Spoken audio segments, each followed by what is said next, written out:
Today, we will look at the inverse and traverse from COGO. What is COGO? COGO is the abbreviation of coordinate geometry calculation. Calculate XYZ, as known as traverse, which calculates the coordinate of point by using angle and distance offset from a known point. Press COGO, select the first item. Here, measure or select a point as start point. Enter angle, horizontal and vertical offset.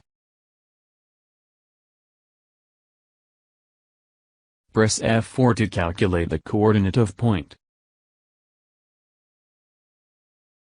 Then press F4 to save the data after calculation. The other program is inverse, which calculate the angle and distance between two known points.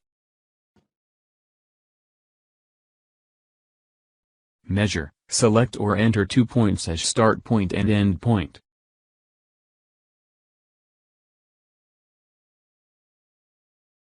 Then F4 for calculation. The program calculates the azimuth, horizontal distance, slope distance, vertical distance and slope rate between 2 points.